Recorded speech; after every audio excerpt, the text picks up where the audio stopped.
नज़र के अंदर भी ये है कि आप जिस तरह आप कसम अल्लाह ताला के अलावा किसी की नहीं खा सकते, आप मन्नत भी जो है मन्नत कह लें या नज़र कह लें, ये भी अल्लाह के अलावा आप किसी के नहीं मान सकते, ये भी अल्लाह के लिए होनी चाहिए। मिसाल के तौर पर कोई कहे कि मैंने फलां कब्र के वाले के लिए मैंने इतनी मन्नत मांगी है, वहाँ पे एक मुर्गा लेके मैं चढ़ाऊंगा फलां ज़ियारत के ऊपर लेके, मैं एक बकरा लेके फलां ज़ियारत के ऊपर जाके दूंगा, या जो है फलां बुजुर्ग को मैं जाके दूंगा, तो ये आपके लिए सही नहीं है, क्योंकि अल्लाह के अलावा के लिए नज़र नहीं मान सकता आदमी। या कोई कहे कि मैं फलां फरिश्ते के नाम पर इतना दूंगा, या नबी सल्लल्लाहु अलैहि वसल्लम के नाम पर मैं जो है इतनी चीज़ दूंगा अगर मैं कामयाब हो गया, या वली का नाम ले, या शहीद, या जो है कोई और जो है करे, तो ये शिर्क अकबर है। क्योंकि नज़र मानना सिर्फ अल्लाह के लिए जायज़ है कि अल्लाह मैं तेरे लिए ये काम करूंगा, ठीक है ना, ये इबादत है। और इबादत जो है अल्लाह के अलावा आदमी किसी के लिए नहीं कर सकता। तो नज़र मानना है तो आपने सिर्फ अल्लाह रब्बुल आलमीन के लिए नज़र माननी, और किसी के लिए नहीं, ना किसी वली के लिए, ना किसी नबी के लिए, ना किसी फरिश्ते के लिए,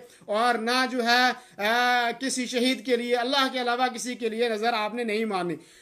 दीनी रहनुमाई के लिए हमारे चैनल को सब्सक्राइब कर दीजिए और घंटी के निशान को दबा दीजिए ताकि आपको मज़ीद कीमती वीडियोज़ मिलते रहें। जज़ाकल्लाहु खैर।